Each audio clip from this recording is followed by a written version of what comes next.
முனிவர்களின் சொற்களை கேட்ட ராமபிரான் புன்னகைத்தபடி அங்கிருந்து அகன்றார். கேதார் கூறினார், ராமரை அவதார புருஷர் என்று அறிந்து கொள்ள இயலாத அந்த முனிவர்கள் மூடர்களாகத்தான் இருந்திருக்க வேண்டும்.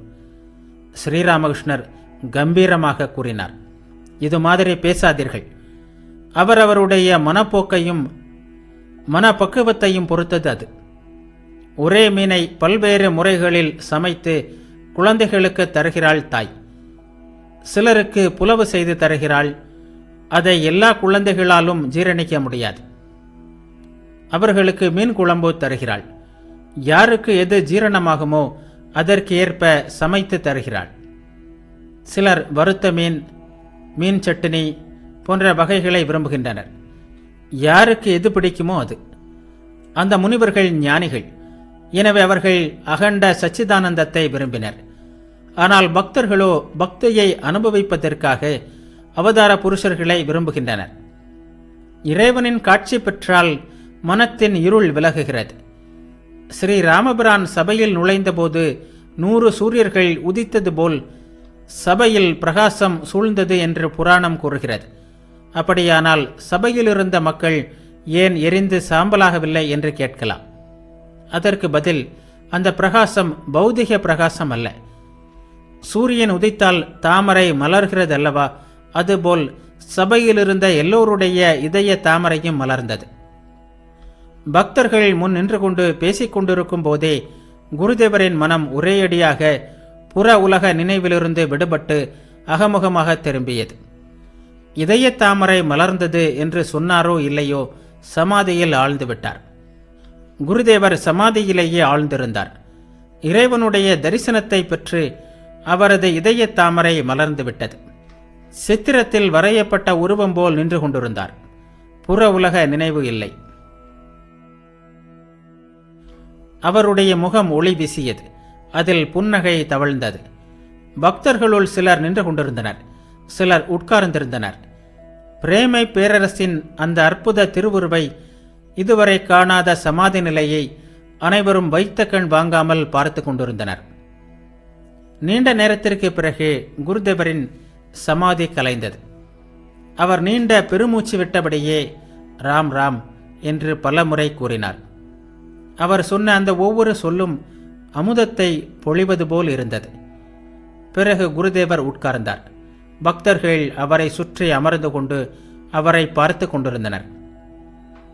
ஸ்ரீராமகிருஷ்ணர் பக்தர்களை பார்த்து கூறினார், அவதார புருஷர் வரும்போது சாதாரண மக்களால் அவரை அறிந்து கொள்ள முடிவதில்லை. அவர் ரகசியமாக வருகிறார். ஓரிரு அந்தரங்க சீடர்கள் மட்டுமே அவரை அறிந்து கொள்கின்றனர். ஸ்ரீ ராமபிரான் பரிபூர்ண பிரம்மம், பூரண அவதாரம் என்பதை 12 முனிவர்கள் மட்டுமே அறிந்திருந்தனர். மற்ற முனிவர்களோ, ராமா, உன்னை தசரத குமாரன் என்றுதான் நாங்கள் அறிவோம் என்றனர். அகண்ட சச்சிதானந்தத்தை அனைவராலும் அறிந்து கொள்ள முடியுமா என்ன? நித்திய நிலையை அடைந்த பிறகு பேரானந்தத்தை அனுபவிப்பதற்காக யார் லீலை நிலையில் தங்கியிருக்கிறாரோ அவர் மட்டுமே பழுத்த பக்தியை உடையவர். இங்கிலாந்து சென்று குயினை பார்த்து வந்தால் பிறகு அவரது பேச்சு, செயல்கள் எல்லாவற்றையும் விளக்க முடியும். அப்போதுதான் குயினின் விஷயங்களை சரியாக சொல்ல முடியும்.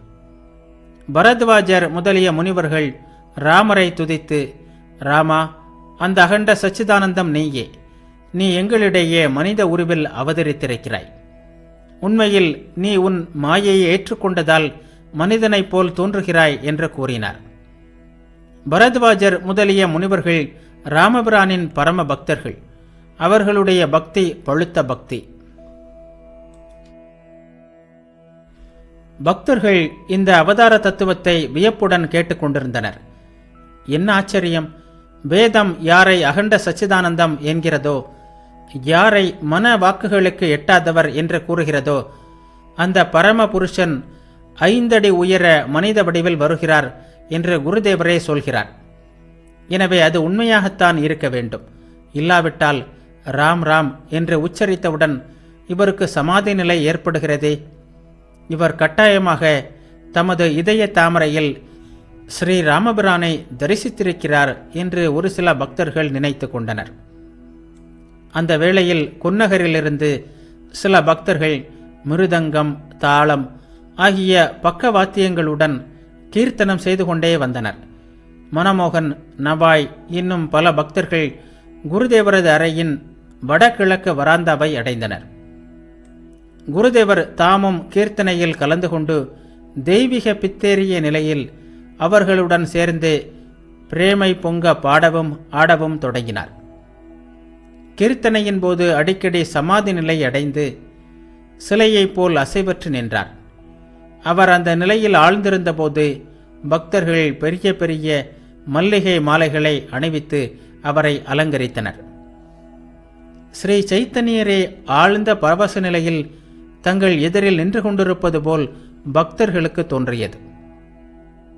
குருதேவர் சில வேளையில் அகமுக நிலையில் இருந்தார். அப்போது ஜடம் போல், புற உணர்வு எதுவுமின்றி ஓவியம் போல் இருப்பார். சில வேளைகளில் அரை உணர்வு நிலையில், அப்போது பிரேமை பரவச நிலையில் நடனம் ஆடுவார். சில வேளைகளில் சைத்தன்யரை போல் புற உணர்வு நிலையில் பக்தர்களுடன் பாடுவார். குருதேவர் சமாதியில் ஆழ்ந்து மேற்கு நோக்கி நின்று கொண்டிருந்தார். அவர் கீழே விழுந்துவிடக்கூடாதே என்று பக்தர் ஒருவர் அவரை தாங்கி பிடித்திருந்தார். குருதேவரின் பார்வை குத்திட்டு நின்றது. கழுத்திலிருந்தே மலர் மாலைகள் தொங்கின. மதிமுகம் பக்தி பரவசத்தினால் ஒளி வீசியது. பக்தர்கள் மிருதங்கம் முதலிய தாள கருவிகளுடன் அவரை சுற்றி கீர்த்தனைகளை பாடி ஆடிக்கொண்டிருந்தனர். அந்த ஆனந்த மூர்த்தியை நீண்ட நேரம் பார்த்து கொண்டிருந்தனர். சமாதி கலைந்தது. நேரம் அதிகமாகிவிட்டது. சிறிது நேரத்தில் கீர்த்தனமும் நிறைவுற்றது. குருதேவரின் உணவுக்கான ஏற்பாடுகளை செய்வதில் பக்தர்கள் முனைந்தனர். குருதேவர் சிறிது நேரம் ஓய்வு கொண்டார். பிறகு ஒரு புதிய மஞ்சள் ஆடையை அணிந்து கொண்டு சிறிய கட்டிலில் வந்து அமர்ந்தார். ஆனந்தமயமான ஒளிமயமான பக்தர்களின் மனத்தை கொள்ளை கொள்வதான அந்த மஞ்சள் உடை. மகாபுருஷரை பக்தர்கள் பார்த்து கொண்டிருந்தனர். தேவர்களுக்கும் காண கிடைக்காத புனிதமான அந்த அழகிய திருவுருவை எவ்வளவோ கண்டும் அவர்களின் கண்கள் நிறையவில்லை. இன்னும் பார்க்க வேண்டும், இன்னும் பார்க்க வேண்டும், அந்த திருவுருவ கடலில் கரைந்து விட வேண்டும் என்றே மனம் விரும்பியது. குருதேவர் சாப்பிட அமர்ந்தார். பக்தர்களும் அவருடன் மகிழ்ச்சியோடு பிரசாதம் உண்டனர். உணவிற்கு பிறகு குருதேவர் சிறிய கட்டிலில் ஓய்வெடுத்துக் கொண்டார். அறையில் கூட்டம் அதிகமாகியது. வெளி வராந்தாக்களிலும் மக்கள் நிறைந்திருந்தார்கள். அறையில் பக்தர்கள் தரையில் உட்கார்ந்து குருதேவரையே பார்த்து கொண்டிருந்தனர். கேதார், சுரேஷ், ராம், மனமோகன், கிரீந்திரர், ராக்கால், பவனாத், மா முதலியோர் அங்கே இருந்தனர். ராக்காலின் தந்தையும் இருந்தார். வைஷ்ணவ கோஸ்வாமி ஒருவரும் அந்த அறையில் அமர்ந்திருந்தார். குருதேவர் அவரை பார்த்து பேச ஆரம்பித்தார். கோஸ்வாமிகளை கண்டால் குருதேவர் தலை தாழ்த்தி வணங்குவது வழக்கம். சில வேளைகளில் தரையில் வீழ்ந்தும் வணங்குவார். ஸ்ரீராமகிருஷ்ணர் கேட்டார், நல்லது, நீங்கள் என்ன சொல்கிறீர்கள்? வழி என்ன? கோஸ்வாமி கூறினார், சுவாமி, பகவானின் திருநாமத்தாலேயே எல்லாம் நடக்கும். கலியுகத்தில் நாம ஜெபம் மகிமை வாய்ந்ததாகும்.